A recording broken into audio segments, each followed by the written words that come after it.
Bonjour, nous sommes en 2023, nous sommes dans le site de l'Institut Docteur Angélique et dans une série de vidéos consacrées aux commentaires de la Somme théologique de saint Thomas d'Aquin. Et je suis rendu à la question 39 qui traite d'un grand mystère qui a même stupéfait saint Jean-Baptiste lui-même, au point qu'il disait, et c'est raconté en Matthieu chapitre 3 verset 14, Jean-Baptiste l'en détournait en disant « C'est moi qui ai besoin d'être baptisé par toi. Et toi tu viens à moi ». Le Seigneur fut baptisé par Jean-Baptiste et donc il faut se demander pourquoi a-t-il voulu être baptisé de cette façon-là, pour un baptême qui servait pour le pardon des péchés.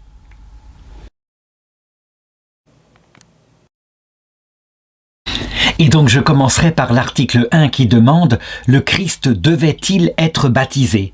Et donc évidemment l'argument d'autorité, je viens de le donner, Matthieu 3, 13. Jésus arrive de la Galilée au Jourdain vers Jean pour être baptisé par lui. Alors, saint Thomas d'Aquin, pour analyser pourquoi le Christ devait être baptisé, puisque l'autorité est là, il a voulu être baptisé et il a choisi lui-même sa propre vie, il donne plusieurs arguments, mais je voudrais ici les mettre en ordre. À savoir, pour mettre en ordre ces arguments, il faut toujours se souvenir d'abord la raison de la venue du Christ sur terre, et c'est pour nous sauver. Voilà pourquoi l'argument central, c'est de regarder ce qu'est le salut apporté par le Christ. Et c'est la révélation d'un amour infini et d'une immensité de l'humilité de Dieu. On le voit à la croix. Je veux dire par là que après avoir regardé la croix, on est effectivement tous attirés vers lui parce que justement, on découvre un Dieu qui n'est pas, je dirais, une sorte de juge féroce qui, nous l'ayant offensé, demanderait une justice terrible, serait impitoyable. Loin de là, il faut se souvenir que ce Dieu se fait lui-même la victime et il paye nos dettes, il les prend sur lui. Donc, manifestement, en le faisant, certes, je dirais, il répand la justice, je veux dire, il paye les dettes de peine que nous avons accumulées à cause de nos péchés, mais d'une façon très spéciale, un peu comme si, par exemple, imaginons la victime d'un grand criminel, le père d'un enfant, par exemple, qui aurait été abîmé par un violeur, et voilà que le père se propose de faire la prison à la place du violeur. Je dirais, il pourrait y avoir ricanement en disant de la part du violeur, mais c'est n'importe quoi. On voit que ce père est complètement fou. Pourtant, c'est bien ce qu'a fait le Verbe, lui qui est l'offensé, en s'incarnant sur la terre. Et donc, manifestement, la première cause du baptême de Jean, c'est que Jésus, qui est sans péché et qui est la victime de nos péchés, va prendre sur lui nos péchés. La totalité de nos péchés. Quand je dis la totalité, je dis tous les péchés dus à la faiblesse, dus à l'ignorance, tous ceux que nous commettons par bêtise. Mais il ne prend pas, évidemment, les péchés que nous commettons en pleine lucidité, dans pleine maîtrise de nous-mêmes, donc par orgueil, ce qu'on appelle les péchés contre l'Esprit Saint, puisque celui qui commet ces péchés-là n'a rien à faire du pardon. Ce qui veut dire que dans l'exemple que j'ai donné, si un père prenait la peine d'un criminel qui, je dirais, ne fait que ricaner, le père ne prendrait pas du tout cette peine-là. Il ne ferait pas la prison à la place. Par contre, qu'il la fasse à la place de quelqu'un qui, évidemment, a été coupable de quelque chose sans le vouloir ou par faiblesse, on pourrait à la rigueur le comprendre qu'il y ait une telle miséricorde. Alors saint Thomas d'Aquin cite Matthieu 3,15 quand Jésus répond « C'est ainsi qu'il nous convient d'accomplir toute justice ». Y a-t-il ici une justice? Matériellement, oui, en ce sens que, les dettes sont payées par le sacrifice du Christ. Mais évidemment, chacun comprendra que c'est tout sauf une justice, que c'est un acte d'amour. Et de cette façon-là, maintenant, nous savons que notre Dieu est amour. L'alliance peut être reconstituée, nous osons nous tourner vers lui dans la confiance et non pas, je dirais, dans la peur. Le deuxième argument s'appuie sur ce premier. Il est donné par saint Jean Chrysostome. Il dit « Bien qu'il ne fût pas pécheur lui-même, il a pris une nature pécheresse et une chair semblable à la chair de péché. C'est pourquoi, bien qu'il n'eût pas besoin du baptême pour lui, la nature charnelle des autres en avait besoin. Donc ça va dans le même sens.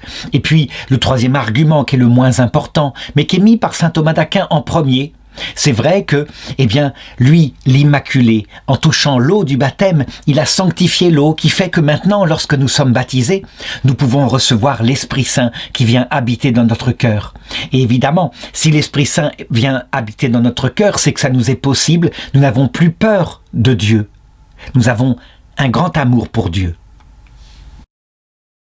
Regardons maintenant les objections. Et la première objection dit « Être baptisé, c'est être lavé, mais le Christ, qui est tout pur, n'a pas besoin d'être lavé. Donc c'est absurde. » La réponse, c'est que Jean-Baptiste lui-même, immédiatement, s'est rendu compte qu'il y avait quelque chose ici qui ne collait pas. Et pourtant, c'est bien ce que Dieu a voulu faire pour les raisons que j'ai indiquées. Deuxième objection. Le Christ, il a voulu suivre la loi juive, on comprend. En ce sens-là, il a montré qu'elle préparait au salut. Donc il a voulu être circoncis, mais là, on a un nouveau rituel qui ne fait pas partie de la loi de Moïse. Donc, c'est une invention absurde. Je répondrai, ce rituel-là ne fait pas partie de la loi de Moïse, mais elle en est le sommet. Elle résume, ce rituel du baptême pour le pardon des péchés, résume tous les faits de la loi de Moïse, tout ce qu'il a produit, en ce sens que Moïse, en donnant des commandements que l'homme n'arrivait pas à suivre, a créé la conscience que l'homme était pécheur. Et ensuite, Dieu, en déportant le peuple d'Israël, alors qu'il venait d'appliquer matériellement la loi de Moïse, en faisant que le temple soit détruit, il a fait réfléchir l'homme pour qu'il comprenne que, finalement, c'était pas les gestes matériels de Moïse qu'il fallait faire, mais se présenter avec un cœur modeste. Et donc, on le voit, ce cœur modeste, voilà ce que Jean-Baptiste est appelé à présenter. Nous sommes au sommet de tout l'apport préparatoire qu'a produit l'Ancien Testament, et alors peut être plantée la graine du Nouveau Testament, l'arbre de vie, la charité. C'est ce que va faire le Christ. Troisième objection, le baptême que donne le Christ, c'est un baptême suprême, il est Dieu fait homme, et voilà pourquoi il est même dit à Jean-Baptiste, Jean 1, 33, « Celui sur qui tu verras l'Esprit descendre et demeurer, c'est lui qui baptise dans l'Esprit Saint. » Le baptême de Jean est un vulgaire baptême d'eau, donc qui lave un peu le corps et puis qui présente l'âme devant Dieu avec ses péchés. Donc, il est évident que Jean-Baptiste a raison. C'est le Christ qu'aurait dû le baptiser de l'Esprit Saint, ce qu'il n'a pas fait. La réponse, c'est que oui, effectivement, le Christ n'a pas baptisé Jean-Baptiste, et Jean-Baptiste l'aurait voulu, ce qui fait que quand il fut dans sa prison un peu plus tard, il envoya une lettre angoissée au Christ. « Es-tu celui qui doit venir, ou devons-nous en attendre un autre ?» Jean-Baptiste n'avait vu que l'Esprit Saint descendre sur le Christ sous forme d'une colombe. Il n'avait pas compris le message du Christ, ça ne lui avait pas été donné. Et donc on a là l'explication suprême. Pourquoi est-ce que Dieu parfois laisse attendre des justes et des hommes grandioses, justes parfaitement comme Jean-Baptiste, pour approfondir en eux le désir du salut? Et Jean-Baptiste a reçu ensuite la prédication du salut, mais à son entrée dans l'autre monde, dans l'Hadès, lorsque les anges lui ont expliqué la logique de tout cela. Et le Christ est venu le délivrer, l'emmener dans la vision béatifique 3 ans et demi après, le jour du Vendredi Saint, le jour de sa passion. Il n'a donc pas beaucoup eu à attendre dans la mort, je dirais 3 ans et demi, c'est-à-dire le temps d'une épreuve, afin que son cœur soit totalement préparé, totalement kénose, une pauvreté totale, et alors on peut voir Dieu face à face. Il y a donc là une clé, encore une fois, du salut. Il faut certes aimer Dieu, mais ça ne suffit pas. Il faut avoir un cœur mort à soi-même. Et je dirais, cette geste avec Jean-Baptiste le révèle. Il nous arrivera la même chose. Certes, nous, chrétiens, nous avons entendu parler du message du Christ, mais il nous laisse avec le fomes peccati et nos péchés, pour que nous ne soyons pas orgueilleux. De manière à ce que, au terme, appuyés sur la croix du Christ, nous ayons le même cœur formé, préparé dans l'humilité, dans la mort à soi-même, et que nous voyons Dieu face à face. L'article 2 demande, est-ce que le Christ devait donc être baptisé du baptême de Jean, donc ce baptême pour le pardon des péchés? La réponse est encore une fois, dans un 7 contrat, Matthieu 3,13, Jésus arrive au Jourdain pour être baptisé par Jean. Alors, je l'ai dit dans l'article précédent, il fallait que le Christ passe par là pour nous, afin de nous montrer un modèle, non seulement parce qu'il prenait sur lui notre péché, mais parce qu'il nous indiquait le chemin qui conduit à la vie éternelle. Et donc, nous-mêmes, nous devons absolument être baptisés du baptême de Jean, Et il nous est donné en même temps que le baptême du Christ, ça veut dire en même temps que le Saint-Esprit. Qu'est-ce que ça signifie spirituellement? Eh bien, dans notre marche vers la vie éternelle, il doit y avoir une bonne terre qui est préparée dans notre cœur, une terre indispensable, sinon la graine de l'arbre de vie qui s'appelle la charité ne pourra pas pousser. Cette bonne terre s'appelle humilité. Et voilà pourquoi il arrive que le Seigneur permette que nous ayons toute une vie loin de lui un certain temps, que nous touchions notre misère. Ça arrivait même à des saints plus tard canonisés qui, à l'adolescence, tombaient tout d'un coup dans la mondanité. Et là, ils découvraient la vraie mesure de leur jour. Donc, se repentant, on peut dire qu'il y avait véritablement une préparation humaine sur laquelle, qui est comme une bonne terre, sur laquelle pouvait être planté, sans qu'elle ne sèche ensuite, l'arbre de la charité. Donc, quand on reçoit le baptême du Christ, on est lavé par de l'eau. Donc, le rituel est le même que celui qu'utilisait Jean-Baptiste, ce qui signifie que on meurt, on est reconnaissant. On dit, quand on est adulte baptisé, j'étais un pauvre pécheur, je meurs à ma vie ancienne. Et alors, on peut recevoir le Saint-Esprit, qui est le baptême, je dirais, par la présence de Dieu dans notre cœur. On peut le fréquenter dans un cœur à cœur. Ceci n'est possible, évidemment, que parce que Jésus, justement, a montré que Dieu est amour, et donc par la foi dans le message du Christ. Je dois ajouter que tous les maîtres spirituels ont montré que, ici, c'était comme la naissance de la vie nouvelle, mais que, je dirais, il faut que cette vie nouvelle se perfectionne, comme ça a été le cas pour Jean, qui lui, est resté dans son désert, n'ayant pas le contenu du message du Christ, mais est mort tout seul dans une prison, touchant ainsi, plus que de l'humilité, touchant, je dirais, l'angoisse et cette angoisse, cette nuit de l'esprit qui le conduisit à la kénose. Pourquoi? Parce que nul ne peut voir Dieu sans mourir. Ce qui veut dire que nous, chrétiens, nous devrons ultimement être baptisés d'un autre baptême, le baptême de la croix. C'est nécessaire, parce que sinon nous ne pourrons pas voir Dieu. Nul ne peut voir Dieu sans mourir à soi-même, avait dit Dieu lui-même à Moïse au buisson ardent. Les objections. D'abord, la première et la plus évidente, c'est que le baptême de Jean est un baptême de pénitence. Mais le Christ n'a pas besoin de pénitence, lui qui n'a jamais péché. Je l'ai répondu, et c'est les arguments donnés dans l'article précédent. Il n'a pas péché, il a pris sur lui, qui était innocent, qui était la victime de notre péché. Il a pris sur lui notre péché, celui commis par faiblesse, qu'on appelle le péché contre le Père, et celui commis par ignorance, qu'on appelle le péché contre le Fils. Évidemment, ceux qui pêchent par faiblesse et par ignorance sont ce qu'on appelle les pauvres pécheurs. Et donc, ils sont sauvés par le baptême du Christ à condition de se repentir, donc d'être dans l'attitude que Jean indiquait. Repentez-vous pour vos péchés. Il faut reconnaître aussi que certains scribes et pharisiens du temple, très orgueilleux, sûrs d'eux-mêmes et de mériter le salut, ils ont reçu le baptême de Jean aussi, mais, je dirais, d'une autre méthode, avec dureté, quand Jean leur a dit « pensez-vous échapper à la géhenne de feu ?» Ce qu'il fallait que eux, qui avaient le cœur dur, soient confrontés à une parole de justice. Et là, on voit la pastorale de Dieu qui donne miséricorde aux pauvres pécheurs humbles, modestes, qui tombent dans des péchés de faiblesse et d'ignorance. Et il emploie le mécanisme de la justice, donc de la peur aux pécheurs qui sont les plus grands pécheurs, ça veut dire ceux qui ne se croient pas pécheurs. Deuxième objection, le baptême des Juifs, c'est la circoncision. Donc, par ce signe que le Christ a reçu au 8e jour de sa vie sur terre, il a reçu le baptême des Juifs. Il faisait partie du peuple juif qui marchait et qui attendait la venue du Messie. Il n'a pas reçu le baptême qu'il lui-même conférait. Il n'en avait pas besoin puisqu'il avait l'Esprit Saint et ce, dès sa conception.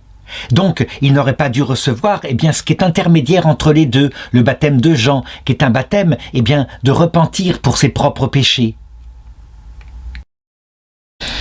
Alors il faut répondre que la circoncision, rituel établi à l'époque d'Abraham puis reprise par Moïse, elle établit quoi? Des gestes extérieurs qui n'ont pas le pouvoir de sanctifier, mais tout de même c'est une graine quelque part qui est plantée dans le peuple hébreu et par des commandements extérieurs peu à peu, comme ils étaient trop nombreux, plus de 600, ils n'arrivaient pas à les suivre mais ils découvraient qu'ils étaient pécheurs devant Dieu.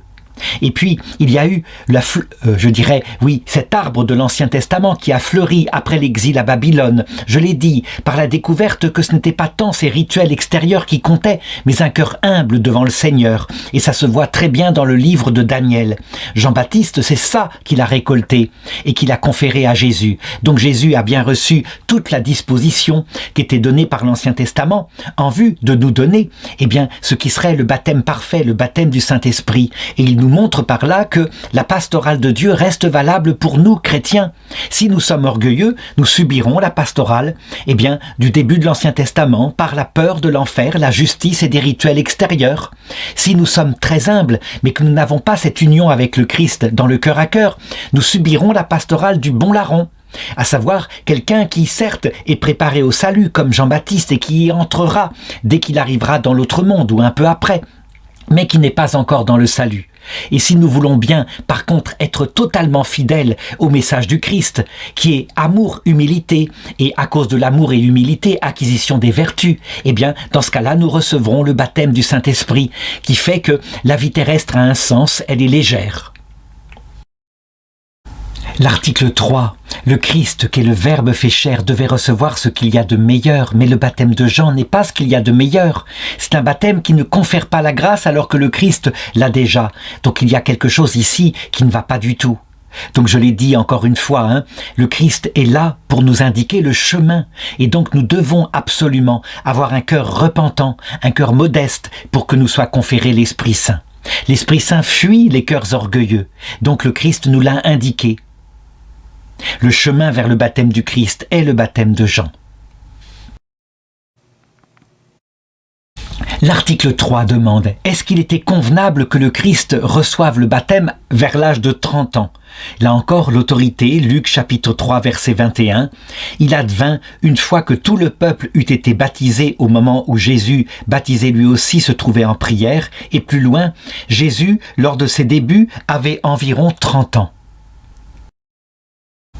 Alors, pour comprendre pourquoi le Christ a l'âge de 30 ans, qui est à peu près l'âge parfait, l'âge où on est au sommet de la plénitude de la possession de ses moyens, moyens physiques, moyens sensibles, moyens intellectuels, on est devenu un homme fait, il faut comprendre que là, maintenant, après la première phase de sa vie où il a voulu vivre comme nous et où il a été préparé, je dirais, il entre dans la deuxième phase où il va réaliser sa mission. Et la mission, c'était de nous enseigner qui était le Père. Il fallait donc, évidemment, qu'il soit en pleine possession de ses moyens. Celui qui enseigne, c'est quelqu'un qui a atteint la maturité.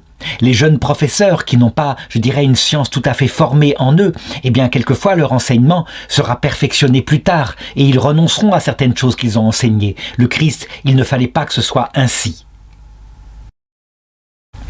Il faut remarquer que cet âge, justement, n'est pas celui trop jeune quand il avait 12 ans, par exemple, et là, forcément, on l'aurait pris comme un enfant. Son autorité n'aurait pas été assez forte auprès des scribes et des pharisiens, mais qu'il n'est pas non plus quelqu'un de 80 ans.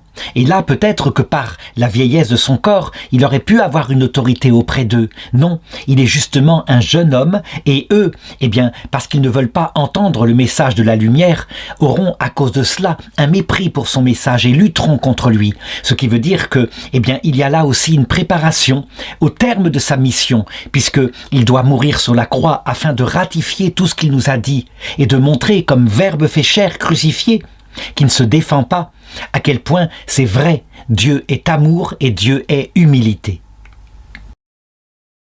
Alors il y a eu d'autres arguments qui ont été donnés pour cet âge-là et qui sont en rapport évidemment. Par exemple, Saint Jean Chrysostome dit « Après le baptême du Christ, la loi allait prendre fin. » Et donc on en arrivait à la plénitude du jour. Et donc 30 ans comme cela, alors qu'on est en pleine possession de ses moyens, ça symbolise cela.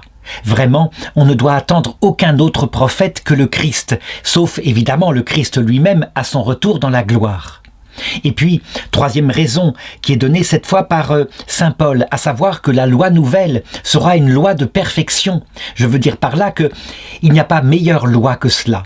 À attendre en tout cas sur la terre, il n'y a qu'à attendre sa réalisation plénière dans l'autre monde. Je l'ai dit, elle se terminera cette réalisation par la vision béatifique, mais elle est fondée sur ce qui est là, parfait, et qui jamais ne sera dépassé en ce monde.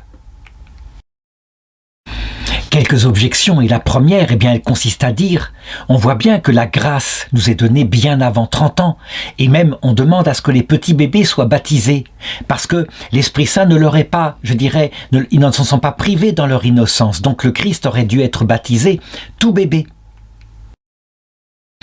Alors il faut répondre que le Christ n'a pas été baptisé du baptême de Jean pour lui-même, mais pour nous indiquer le chemin et pour nous montrer qu'il prend sur lui le péché, qu'il a laissé d'ailleurs se développer en nous afin que nous touchions notre misère. En ce qui concerne le Christ lui-même, il a été baptisé au moment même de sa conception par le Saint-Esprit, puisque, on a dit, il avait la vision béatifique, ce qui était indispensable pour l'harmonie de son être. Il ne fallait pas que son humanité ignore son identité, à savoir qu'il était Dieu fait homme. Et donc, évidemment, ça ne le concerne pas. Nous sommes avec le baptême de Jean dans la deuxième partie de la vie du Christ. Sa mission, il l'applique à partir de maintenant. Il nous donne un chemin, le chemin qui nous conduit, nous, à la vie éternelle. Deuxième objection, pourquoi le Christ n'a-t-il pas commencé dès l'âge de 20 ans? Il aurait donné à ce moment-là, eh bien plutôt que 3 ans et demi d'enseignement, par exemple 13 ans et demi d'enseignement, et ça aurait été très avantageux pour nous.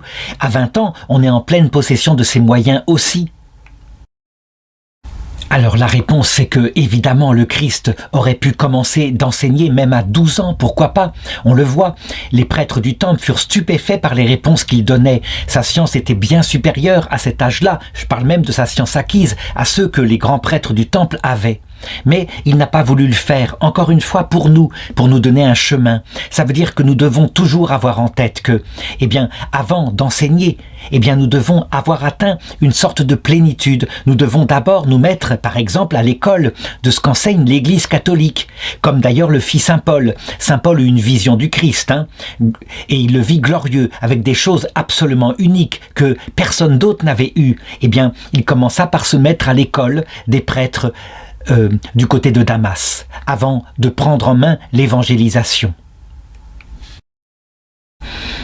Troisième objection, on voit au contraire que chez certains prophètes de l'Ancien Testament, comme Daniel, chapitre 13, 43, on le voit, alors qu'il est adolescent, l'Esprit Saint fond sur lui et il se met à parler. Et c'est comme ça qu'il sauvera la vie de Sainte Suzanne. Donc le Christ, s'il avait commencé à parler de la même façon dès l'adolescence, ça aurait été beaucoup plus efficace. Il aurait montré ainsi qu'il vient du ciel beaucoup plus. Alors je répondrai que, à l'âge de 12 ans, Jésus, il donna ce signe-là aux prêtres du temple.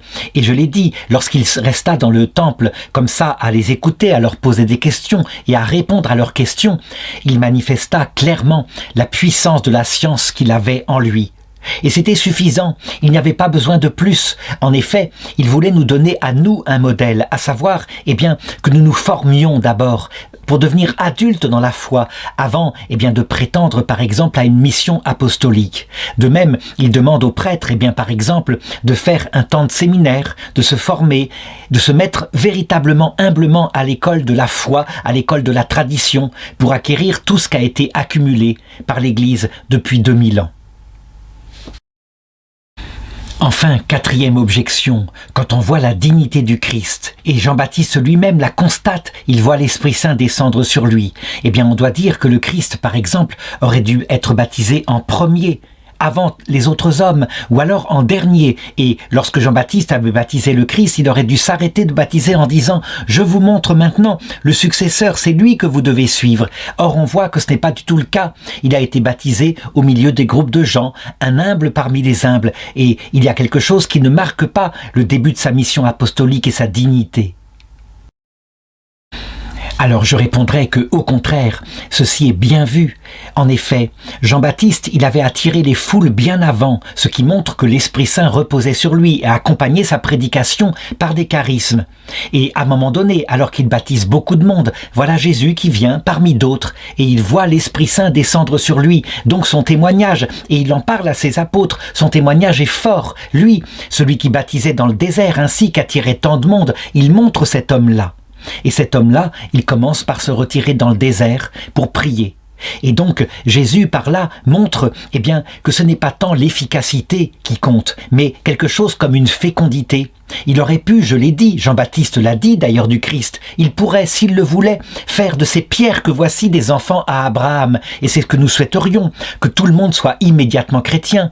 En nous disant, ceux qui n'ont pas entendu parler du Christ, est-ce qu'ils ne vont pas être damnés? Bien sûr que non, ils ne vont pas être damnés. Le Seigneur sait parfaitement faire grandir son Église comme il le veut et la faire diminuer comme il le veut pour conduire le maximum de gens à la vie éternelle. Ce dont nous devons être sûrs, c'est que, le chemin qui passe par le baptême de Jean, donc chemin de reconnaissance de nos péchés, est fondamental. Et donc, si une église était trop brillante et donc oubliait d'où elle vient, qu'elle est sauvée, elle serait source de perdition.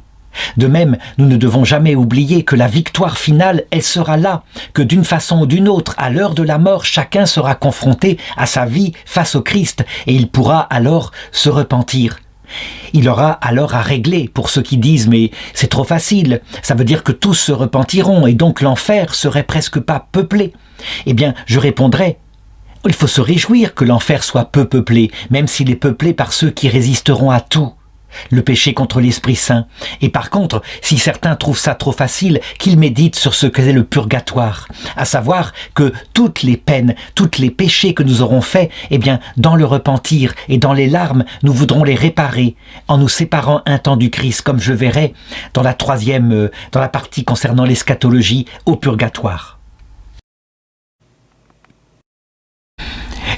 L'article 4 demande quel est le lieu idéal pour le baptême du Christ. Et là, l'argument d'autorité, Marc 1,9, Jésus fut baptisé par Jean dans le Jourdain. Donc, je crois qu'il faut se rappeler ce que signifie le Jourdain. Il faut se rappeler que lors de la sortie d'Égypte, le peuple hébreu, à un moment donné, resta entre l'Égypte et la terre promise dans le désert. Et le désert, il signifie quelque chose qui est intermédiaire, une vie où nous apprenons notre propre misère. Le peuple hébreu y resta, d'après la Bible, 40 ans, avant de franchir enfin le Jourdain et d'entrer dans la terre promise. Et là, les eaux s'ouvrirent. Il est raconté que Josué frappa avec son bâton l'eau du Jourdain, et le Jourdain s'arrêta de couler, le peuple put passer à pied sec. Il y a là quelque chose qui s'est passé réellement, mais qui a un sens évidemment symbolique aussi, à savoir que pour rentrer dans la terre promise, il faut avoir touché sa misère. Il faut avoir erré peut-être pas mal de temps sur la terre, comme ça, sans réponse venant de Dieu, dans le silence, en se demandant à quoi sert tout cela. Et alors, après avoir touché sa misère et s'être tourné vers la soif de Dieu, on peut recevoir, le baptême de Jean. Le baptême de Jean qui consiste à dire « Reconnais que tu es pécheur, présente-toi devant Dieu en appelant son salut à genoux ». Et donc il convenait que le Christ soit baptisé dans le Jourdain, puisqu'il nous montre que c'est ce chemin-là, le chemin du repentir, qui va nous introduire dans la vie éternelle. Après le Jourdain, la terre promise, donc en Israël, c'est la terre du paradis, là où est la grâce sanctifiante, là où on vit du baptême du Christ. Et donc, on ne peut pas vivre du baptême du Christ, donc de la présence de la grâce sanctifiante de l'Esprit Saint dans notre cœur, sans avoir ce cœur repentant. Alors regardons les objections. Admettons qu'il y ait là un symbolisme très fort. Le symbolisme serait beaucoup plus fort si par exemple Jésus avait été baptisé dans la mer des roseaux, là où le peuple hébreu traversa à pied sec tandis que l'armée de Pharaon qui était derrière fut engloutie par les eaux qui se rabattirent. Le symbole aurait été beaucoup plus fort pour indiquer que, par le baptême de l'Esprit Saint, nous mourrons à notre péché, nous naissons à une vie nouvelle de l'autre côté dans la terre promise. Alors il faut répondre qu'il y a dans le baptême un double effet, mais le premier, à savoir la mort au péché, est un effet qui n'est pas principal. La mort au péché est essentielle et c'est symbolisé par la mort de l'armée égyptienne dans la mer des roseaux.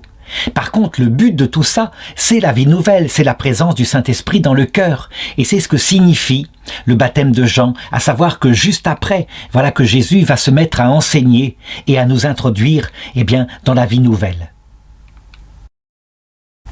Donc on le voit, puisque la venue de l'Esprit Saint est l'effet principal du baptême, il valait mieux que Jésus soit baptisé dans le Jourdain, plutôt que dans la mer des roseaux. Deuxième objection, le non-baptême signifie descente. Mais on le voit, le Christ au contraire, il n'est pas descendu, il est monté, il est remonté du Jourdain. Et donc, il aurait fallu trouver un autre fleuve. La réponse c'est que, je l'ai indiqué, pour pouvoir monter dans la vie nouvelle, la vie de la grâce, il faut d'abord s'abaisser et donc descendre en se reconnaissant pauvre pécheur. Voilà pourquoi le Christ qui, lui, n'avait pas besoin de s'abaisser, il était parfait, il n'avait pas péché, il nous a montré le chemin. Et il l'a fait plusieurs fois dans sa vie, par exemple lorsqu'il a lavé les pieds de ses disciples, et qu'il leur a dit « c'est un exemple que je vous ai montré », mais aussi sur la croix, où là, il atteint la souffrance ultime, qui crée dans son cœur plus que de l'humilité, une kénose, une mort à lui-même, et j'ai montré que c'est ce qui permettait d'entrer dans la vision béatifique ensuite. Enfin, troisième objection, lorsque les fils d'Israël, conduits par Josué, passèrent le Jourdain, il est raconté que les eaux retournèrent en arrière, Josué 3,16. Et donc, on voit que les baptisés, eux, au contraire, ils ne remontent pas en arrière, bien au contraire, ils vont de l'avant, ils entrent dans la terre promise. Alors il faut répondre à cela que les eaux ont, comme tout symbole, une double signification.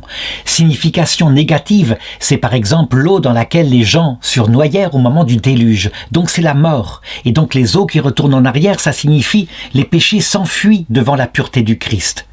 Et puis, au contraire, le symbolisme de l'eau peut être positif, à savoir ce qui lave, ce qui donne la vie. Et donc, dans ce sens-là, on peut dire que l'eau, au contraire, elle est là, plénière, elle est là, limpide, et elle permet de baptiser le Christ, tandis que le Christ donne à l'eau le pouvoir, de nous baptiser nous-mêmes par l'Esprit Saint. L'article 5. Pourquoi les cieux se sont-ils ouverts lors du baptême de Jésus ?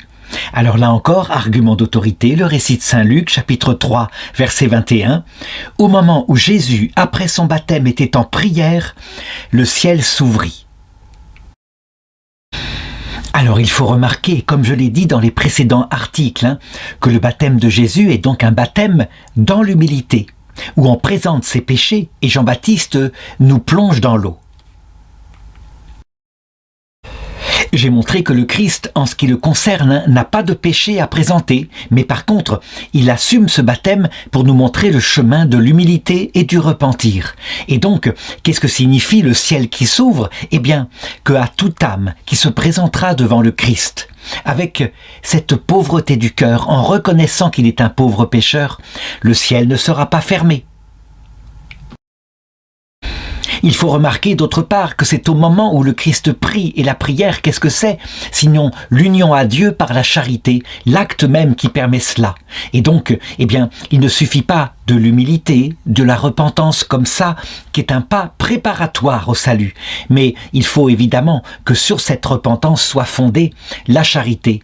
Et ainsi, les deux pieds qui mènent au ciel sont présents, le ciel peut s'ouvrir. Personne, aucune personne qui arrivera humble et aimante devant le Père à l'heure de son jugement, aucune personne ne sera damnée.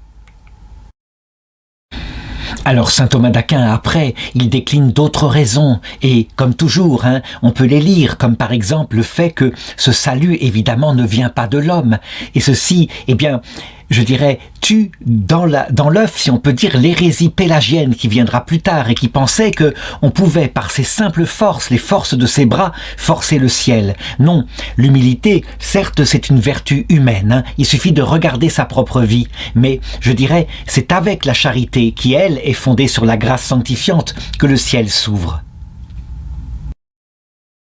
Enfin, une troisième raison, on le voit, dans le baptême ici, est signifié et annoncé le baptême de l'Esprit Saint. Et donc on voit que effectivement, le ciel s'ouvrira à ceux qui reçoivent ce baptême de l'Esprit Saint, qui intègre le baptême de Jean-Baptiste comme je l'ai montré, donc encore une fois, l'humilité et l'amour. Regardons maintenant les objections. Le Christ, je l'ai montré, dès sa conception, il est dans le ciel, il a la vision béatifique dans son intelligence humaine. Et donc, pourquoi est-ce que le ciel s'ouvrirait ? Puisque celui qui est au ciel n'a pas besoin d'y entrer. La réponse sera toujours la même. Il est évident que le ciel ne s'ouvre pas pour faire rentrer le Christ, mais le ciel s'ouvre pour nous, afin que nous comprenions que pour nous, maintenant, à partir de maintenant et de la prédication de Jésus, le ciel sera ouvert. La deuxième objection, rentrons dans l'analyse véritablement de ce qu'ont vu les gens. Le ciel s'est ouvert. Est-ce que c'est le ciel physique, dans ce sens qu'il y avait des nuages, que les nuages se sont écartés, et un peu comme à Fatima, le soleil est apparu dans son plein feu? Ou est-ce que c'est, plutôt le ciel au sens spirituel du terme, en ce sens que, il y a eu quelque chose de spirituel, la compréhension de Dieu qui s'est ouverte. Et on voit bien que, ça ne peut pas concerner le ciel, là où sont les astres, les étoiles, etc., qui est trop lointain, bien évidemment. Et puis, en ce qui concerne le ciel spirituel, donc l'ouverture du cœur de Dieu, cela ne sera fait pour nous que à la passion du Christ, lorsque le cœur du Christ sera percé, et que nous pourrons à ce moment-là entrer véritablement dans la vie surnaturelle. Alors je répondrai que, en réalité, probablement, les deux, comme toujours. Ça veut dire qu'il y a eu un signe visible par les gens, quelque chose qui a bougé, et comme cette colombe dont je vais parler dans l'article suivant. Et puis, évidemment, il s'est passé quelque chose aussi spirituellement, que certains ont compris beaucoup plus tard, à savoir que, certes, le ciel ne s'ouvrait pas au sens fort ici, à ce moment-là du baptême de Jésus, mais annonçait l'ouverture qui serait faite par sa prédication. Et puis, par contre, le ciel s'ouvrait ou commençait à s'ouvrir par le fait que justement, l'homme étant invité à se comporter humblement, il y a dans l'humilité quelque chose qui n'ouvre pas complètement le ciel, mais commence son ouverture. Et voilà pourquoi le Concile de Trente dit que la bonne volonté, le cœur droit, le cœur repentant, ça ne sauve pas en soi, mais ça prépare le salut. Quant au salut lui-même, il est réalisé par la vertu théologale de charité, fondée sur la foi qui à l'époque n'était pas encore prêchée, que le Christ va prêcher durant sa vie apostolique. Le mouvement est donc lancé ce jour-là. Et justement, troisième objection, le ciel ne s'est ouvert que le jour de la passion du Christ. Si on parle du ciel spirituel, il a fallu que le cœur du Christ soit percé, que nous comprenions que Dieu est amour et que donc nous osions après, quand l'Esprit Saint nous a été envoyé, nous osions rentrer dans une relation d'amour avec Dieu, et donc le ciel n'aurait pas dû s'ouvrir ce jour-là. Alors je l'ai indiqué, la réponse est dans l'objection précédente. Le Christ qui vient, qui se met à parler à partir de ce jour-là, voilà, en ce qui concerne la cause qui ouvrira le ciel, elle est là, et donc les choses peuvent déjà bouger. Par contre, l'ouverture elle-même, elle sera accomplie comme ça se passe dans le temps, ça veut dire au bout de 3 ans et demi de vie sur la terre, de vie apostolique, avec la passion du Christ, et je dirais sa résurrection, l'envoi de l'Esprit Saint. Il n'empêche que ce jour-là, au tout début de la vie apostolique, il fallait que tout cela soit signifié. Et voici maintenant l'article 6 qui demande « Fallait-il que l'Esprit Saint apparaisse sous forme d'une colombe ?» Et là encore, tenons-nous-en à ce que révèle l'Écriture. Et là, c'est attesté. Luc chapitre 3, verset 22. « Le Saint-Esprit descendit sur lui sous forme corporelle, pareille à une colombe. Et Jean-Baptiste d'ailleurs le vit, et il prit ça comme le signe qui lui avait été annoncé. Voici le Messie, l'agneau de Dieu qui enlève le péché du monde. » Pour comprendre maintenant l'importance de l'Esprit Saint, comme d'ailleurs ce que je vais traiter dans les articles suivants, la voix du Père, il faut encore comprendre la finalité de tout cela. Pourquoi le Christ est-il venu? Pour rétablir une relation de charité entre nous, les hommes, éloignés de lui depuis le choix d'Adam et Ève, et puis la Trinité, ça veut dire Dieu, non pas Dieu comme ça, comme créateur puissant. La relation à Dieu comme puissant était donnée depuis longtemps, mais dans l'intimité de son cœur. Et son cœur, c'est la vie trinitaire. Or, quel est le sommet, quel est, je dirais, le secret ultime du cœur de Dieu, si ce n'est l'amour réciproque entre le Père et le Fils qu'on appelle le Saint-Esprit. Et voilà pourquoi c'est le Saint-Esprit qui est envoyé ultimement à la Pentecôte pour habiter dans notre cœur. Et comme une colombe qui se blottit au creux du rocher, voilà qu'il pousse dans notre cœur et par notre cœur des gémissements ineffables vers le Père et le Fils afin d'obtenir la vision béatifique. Et donc on le voit, l'Esprit Saint vient réellement habiter dans notre cœur, il nous apprend à prier, puisqu'il élève notre cœur à la vie surnaturelle, il nous tourne donc vers la Trinité tout entière. Il fallait donc que ce soit signifié le jour du baptême de Jésus, un peu comme la finalité de tout cela soit signifiée clairement. L'objection 1. Pourquoi l'Esprit Saint descend-elle sur le Christ ? Il n'en a pas besoin, il vit déjà de la vision béatifique, il l'a depuis sa conception. Et donc ce signe-là semble indiquer qu'il a reçu l'Esprit Saint ce jour-là, ce qui est très faux. Et donc le signe, manifestement, induit l'homme à l'erreur concernant le Christ. Alors je répondrai qu'il faut comprendre l'Esprit Saint de deux façons. J'ai dit que Jésus a eu plusieurs phases dans sa vie et jusqu'à l'âge de 30 ans, une phase où véritablement son humanité était préparée à sa mission. Il avait la plénitude de l'Esprit Saint, évidemment, selon la croissance qu'il avait, puisqu'il grandissait en grâce, en compréhension, en sagesse devant Dieu et devant les hommes.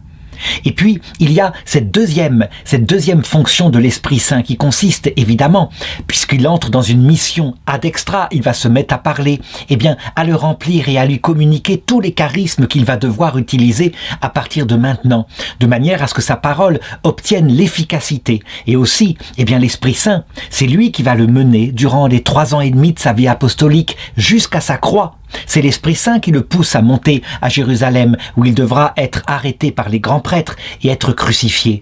Et ce sera le sommet de sa prédication. Deuxième objection, c'est le Christ seul, le Verbe, qui est descendu sur la terre et qui s'est incarné, s'anéantissant lui-même, prenant la condition humaine, ce qu'on appelle une kénose. Et donc on le sait, jamais l'Esprit Saint s'est incarné, et donc il n'aurait pas dû descendre comme ça sous forme charnelle, sous la forme d'une colombe. Alors je répondrai avec saint Augustin qu'il est évident qu'il n'y a pas eu union hypostatique entre l'Esprit Saint et une colombe, qui serait devenue un peu son corps, un peu comme le Verbe s'est incarné dans une nature humaine très concrète. Non, ce n'est pas ça qui s'est passé. On peut dire que cette colombe qui est descendue sur le Christ était une colombe en image, ça veut dire réelle, que les gens ont vu, que Jean-Baptiste a vu, mais qui n'était pas une vraie colombe. On le verra dans l'article suivant. Par contre, je dirais le fait que l'Esprit Saint descende sous la forme visible d'une colombe, ceci correspond parfaitement à la nature de ce qu'il fait. D'ailleurs, on a un commentaire du père Maximilien Kolbe qui dit que si on veut comprendre ce qu'est l'Esprit Saint, et si l'Esprit Saint avait dû s'incarner, on doit regarder la Vierge Marie. Non pas que la Vierge Marie soit l'Esprit Saint incarné, mais que l'Esprit Saint qui est l'amour entre le Père et le Fils, il est bien représenté sous l'image de cette femme à part entière qu'est la Vierge Marie. Et donc on peut dire qu'une pure colombe, silencieuse et douce, je dirais qui gémit comme ça dans son chant d'amour, c'est le parfait symbole pour représenter l'Esprit Saint. En plus, c'est un oiseau fragile, oiseau léger, l'oiseau qui peut s'en aller, effarouché par les bruits. Et bien de même, l'Esprit Saint, quand il descend en nous, et que le cœur est dur comme de la pierre, un cœur orgueilleux, il s'en va, il ne reste pas. Au contraire, lorsqu'il trouve un lieu favorable où y déposer sa vie, il descend, et il est attiré par les cœurs humbles. Troisième objection, le baptême du Christ, c'est un prototype de notre propre baptême. Et donc, on le voit, là dans le baptême de Jean, l'Esprit Saint n'aurait pas dû descendre visiblement, puisque pour nous, il ne descend pas visiblement. On ne voit rien se passer comme ça de visible. La réponse de saint Thomas d'Aquin consiste à dire que, pour signifier les 7 dons du Saint-Esprit qui viennent en nous, qui nous sont donnés par le baptême de Jésus, il n'y a pas un animal plus correspondant que la colombe. D'abord par son plumage blanc qui indique une très grande pureté, et puis par ce gémissement et cette fidélité souvent dans son couple. On le voit, il y a le symbole non seulement de l'humilité, comme je l'ai dit, mais aussi de la charité. Et donc, parce que l'effet propre du baptême de Jésus-Christ qui sera prêché un peu plus tard, c'est de faire que nous puissions vivre avec l'Esprit Saint dans le cœur à cœur de la prière, il est évident qu'il fallait que l'Esprit Saint soit révélé comme ça, visiblement, à notre intention, et nous comprendrions comme cela ce que fait le baptême de Jésus. Enfin, la 4e objection. Lorsqu'il y a eu le baptême du Saint-Esprit à la Pentecôte sur les apôtres, l'Esprit Saint n'est pas descendu sous forme d'une colombe ce jour-là, mais sous forme de langue de feu. Et donc, est-ce qu'il n'aurait pas été comme ça souhaitable que, là, devant Jean-Baptiste, l'Esprit Saint descende de la même façon ? Alors il faut répondre à cela que, pour répandre l'évangile dans le monde, il y a comme deux témoins. Et Jean-Baptiste et Jésus sont un peu ces deux témoins. Jean-Baptiste avait une parole forte, le zèle de Dieu l'enflammait. Et on peut dire qu'il est un peu, comme le dit Jésus, Élie qui devait venir. Ça veut dire celui qui avait le zèle pour Dieu. Élie, on le sait, c'est un prophète de feu. Un prophète qui n'hésita pas à dénoncer le péché des prophètes de Baal. Donc, en ce qui concerne Jean-Baptiste, les langues de feu, la puissance de sa parole sont bien représentatives pour lui. En comparaison, le message du Christ est un message de douceur, d'amour. Il introduit dans l'amour de Dieu, un peu comme l'autre témoin, Enoch, celui dont la Bible dit au début de la Genèse que Dieu, il aima Dieu et Dieu l'enleva. Il n'est rien dit de plus sur Enoch. Eh bien, le Christ est quelque part le nouvel Enoch. Et voilà pourquoi l'Esprit Saint qui repose sur lui, eh bien, c'est un esprit de douceur, ce qui est beaucoup plus signifié par une colombe que par une langue de feu. En ce qui concerne maintenant la Pentecôte, où tout d'un coup l'Esprit Saint est donné avec une puissance énorme afin de répandre la bonne nouvelle dans le monde entier, eh bien, il faut qu'il se donne cette fois par le zèle, de la même façon qu'il s'était donné à Jean-Baptiste. Et c'est ainsi que les apôtres vont pleins de courage sortir dans la rue, se mettre à prêcher, tandis que l'Esprit Saint accompagnera leur prédication par toutes sortes de signes et de miracles. Et voilà pourquoi, à la Pentecôte, eh bien, il était plus significatif qu'il apparaisse sous forme de langue de feu, même si, eh bien, la colombe n'était pas abandonnée du tout. Par exemple, la Vierge Marie, qui était présente à la Pentecôte et qui reçut aussi l'Esprit Saint, eh bien, quant à elle, elle ne se mit pas à parler, mais elle témoigna. Par sa douceur et son humilité, elle témoigna de l'Esprit Saint d'une toute autre façon, qui est la façon la plus profonde d'ailleurs,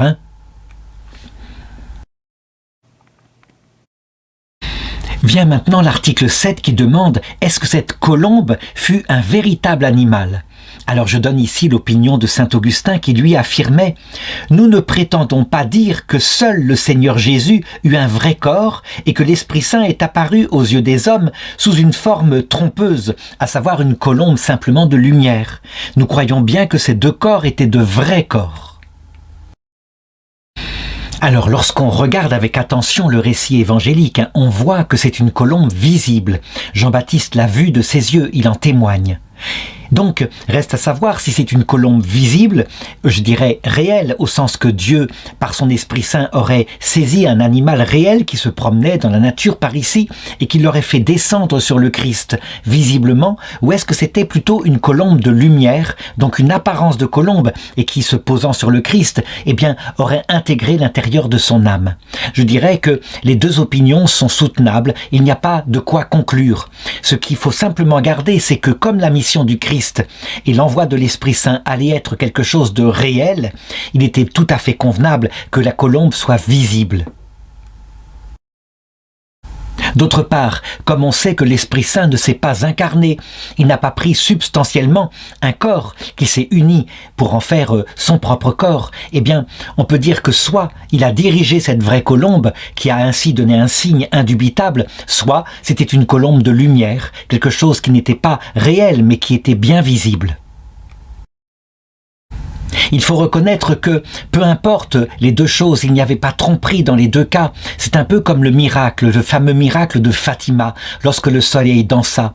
Chacun sait que ce n'est pas le soleil en lui-même, physiquement, qui a dansé dans le ciel, sinon les effets gravitationnels auraient été vus du monde entier et puissants. Non, c'est une image dans les yeux de ceux qui la vit. Alors soit elle était dans leurs yeux uniquement, soit elle était dans le ciel pas trop lointain, devant le soleil, et donc ils eurent l'impression que c'était le soleil qui dansait. Je dirais, on n'aura pas l'explication, peu importe, l'essentiel c'est la signification de ce signe et le fait que ce signe fut bien visible et les gens en témoignèrent. Alors regardons les objections et la première penche plutôt pour une apparition, quelque chose comme une colombe de lumière. Il est dit en Saint Luc 3,2 « L'Esprit Saint descendit sur lui sous forme corporelle, pareille à une colombe. » Et donc ce n'est pas une vraie colombe, une forme corporelle, c'est l'image d'une colombe. Alors je répondrai que dans les prophéties, il y a 3 niveaux. Il y a d'abord la vision extérieure sensible qui quelquefois vient seule. Et là, les gens ont vu cette colombe qui était corporelle, en tout cas, soit lumineuse, soit réelle. Deuxièmement, il y a, je dirais, une prophétie qui peut être donnée à l'imagination. Et dans ce cas-là, eh bien, ce n'était pas une colombe réelle, au sens d'un vrai oiseau, que le Seigneur aurait comme possédé pour qu'il descende sur Jésus, mais c'était l'image d'une colombe. Et puis, il y a ce qui est le plus important dans toute la prophétie, la compréhension du signe dans l'intelligence. Et là, c'est certain, quels que soient les modes de l'apparition, qu'elle soit une colombe réelle ou une colombe de lumière, ce qui est évident, c'est que les gens comprirent qu'il y avait là le symbole de la puissance de Dieu, à commencer par Jean-Baptiste. Par contre, il est évident que nous, qui avons maintenant reçu la plénitude du message du Christ, nous comprenons bien mieux que lui. Lui, il a vu, il a compris, c'est le Messie, il l'a montré du doigt. Et nous comprenons que c'est le Saint-Esprit qui est signifié par cette descente de cette colombe, que c'est donc la grâce sanctifiante dans notre cœur, que ça signifie notre salut, etc. Toutes choses que j'ai développées dans l'article précédent. Alors, deuxième objection, elle vient de saint Augustin. À quoi servait-il qu'il y ait une vraie colombe faite de chair et de sang, puisque le but était justement cette prophétie spirituelle. Et donc, comme Dieu ne fait rien d'inutile, eh bien certainement que c'est une forme lumineuse, en forme de colombe, qui s'est posée sur Jésus et qui ensuite a disparu. Et c'était bien suffisant. D'ailleurs, je l'ai dit, ça a été compris par ceux qui étaient là, et en particulier Jean-Baptiste.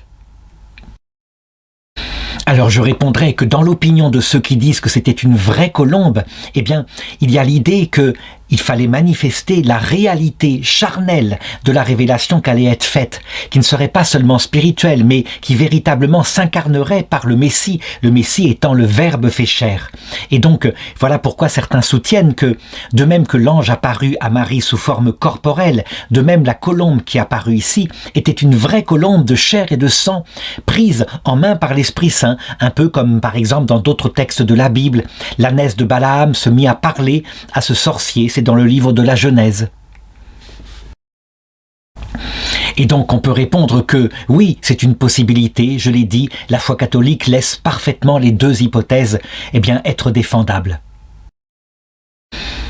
Troisième objection, si la colombe est un animal réel, car elle s'est ainsi détournée de son activité pour descendre sur le Christ, un peu comme on le voit parfois au Vatican, il y a des colombes qui sont apprivoisées et qui sont là, qui apparaissent par exemple, mais qui sont dressées pour cela, et qui donnent un signe de la présence du Saint-Esprit aux hommes. On regarde davantage l'animal réel que la signification. Et je dirais, on se dit, comme ces animaux sont familiers. Et donc, comme il fallait ici révéler au baptême de Jésus d'abord une signification spirituelle, il convenait bien plus de faire une colombe de lumière, quelque chose comme cela.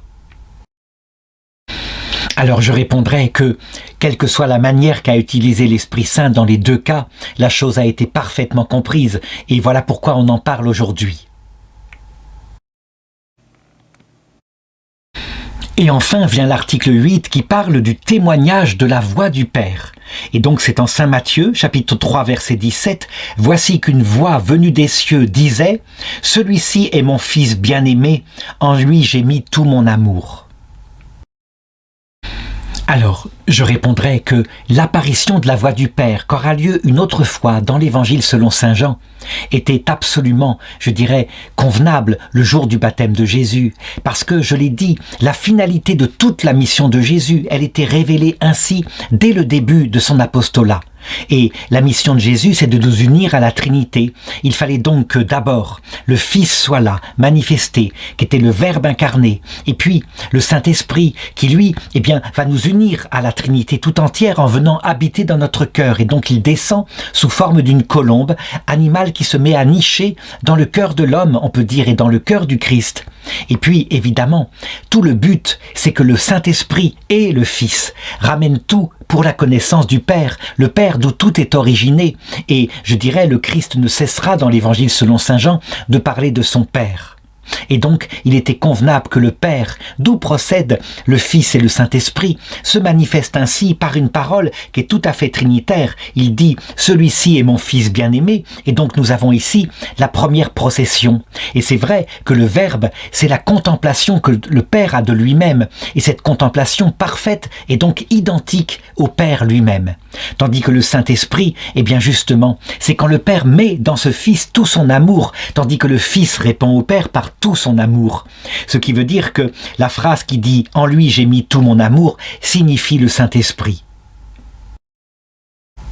Il faut remarquer que, finalement, tout le mystère du salut est ainsi révélé, puisque l'objet de notre salut, c'est la contemplation de la Trinité tout entière, mais que ce salut se fait par une relation qui ne peut être créée que par la venue du Saint-Esprit en nous, une relation fondée sur la grâce sanctifiante et qui s'établit dans la charité. Et donc on a là ce que le Christ va recréer. Alors regardons les objections, et la première c'est que le Fils vient pour nous parler, donc très bien, c'est Jésus, et il s'adresse à nous à partir de ce jour-là. Le Saint-Esprit vient dans notre cœur pour nous tourner vers le Père, mais le Père, lui, n'est jamais envoyé, jamais. Il est celui d'où tout procède, et donc c'est lui qui envoie le Fils et le Saint-Esprit. Et donc le Père n'aurait pas dû se manifester ainsi par une voix. Alors je répondrai, le fait que le Père parle et que cette voix se fasse entendre un peu comme un tonnerre, n'est pas accompagné d'une apparition du Père sous forme, comme à Abraham, sous forme d'un ange. Il se cache, ce qui montre bien que lui-même n'est pas envoyé, mais qu'il envoie. Et son autorité, lui, d'où tout procède, est manifestée par cette voix que les gens entendent. Par contre, il était nécessaire que le Père montre son autorité, parce qu'ainsi, il établissait l'autorité de son Fils, qui était là pour nous révéler le Père. Et puis, il montrait que le Fils avait raison de dire qu'un jour, il remettra tout au Père, y compris, sa propre vie. Ainsi, tout commence ce jour-là par l'envoi du Père, et tout se terminera dans la vision béatifique, quand nous contemplerons, portés par l'amour du Saint-Esprit, par la connaissance du Verbe, quand nous contemplerons le Père dans toute sa puissance. Deuxième objection, normalement, la voix, c'est ce qui correspond à la parole, et la parole, elle sort de l'enseignement, donc elle devrait être attribuée au Verbe qui parle, à savoir Jésus-Christ. Donc, le Père, il est étrange qu'il se soit mis à s'exprimer ce jour-là, ça ne correspond pas aux attributions dans la Trinité. Alors il faut répondre que le Fils n'est rien d'autre, je l'ai dit, que la contemplation du Père. Et donc, comme le dit Jésus, qui m'a vu a vu le Père. Et donc le Père qui parle ainsi, il signifie son Fils, tout simplement. Son Fils n'est rien d'autre que son Père présent sur terre. Alors je sais que certains diront que ce n'est pas juste théologiquement, puisque la personne du Père est autre que la personne du Fils. Oui, mais je parlais ici à cause de la procession, que le Fils est la contemplation du Père, c'est donc la voix du Père, le Fils, quelque part. Troisième objection, le Verbe, normalement, il est le Fils du Père de toute éternité. Et donc, s'il descend sur terre pour nous parler, la voix du Père aurait dû, retentir sur l'humanité au jour de sa naissance, ou alors peut-être au jour de la conception, le 25 mars, le jour de l'Annonciation. Et donc la voix du Père aurait dû s'exprimer en disant « Celui-ci est mon Fils bien-aimé, en lui j'ai mis toute ma complaisance ». On aurait ainsi compris que le Verbe de Dieu ne devient pas seulement le Fils le jour du baptême de Jean-Baptiste, mais il l'était de toute éternité. Alors je répondrai simplement que là, au moment où le Christ va commencer sa vie apostolique, cette fois, tout va être manifesté de manière brillante, alors que, au moment de la conception de Jésus, c'était la mise en place, et le Christ était caché sous la protection de Marie et Joseph. Il ne fallait pas donc que tout soit manifesté glorieusement, comme ça a été le jour du baptême de par Jean-Baptiste. Par contre, il y eut suffisamment de manifestations tout de même à Noël pour que, on sache quelque part, en tout cas quelques privilégiés, que ça y est, les choses commençaient, que la rédemption était en marche. Mais depuis 30 ans, ceux qui peut-être avaient été témoins de ce signe au moment de la naissance de Jésus, ils attendaient et rien ne semblait se passer. Là encore, on le voit, cette patience de Dieu, cette attente qui réalise les choses en leur temps, elle vise à sauver les hommes. Parce que de cette manière-là, par la patience, l'homme augmente son désir qu'il vienne un sauveur.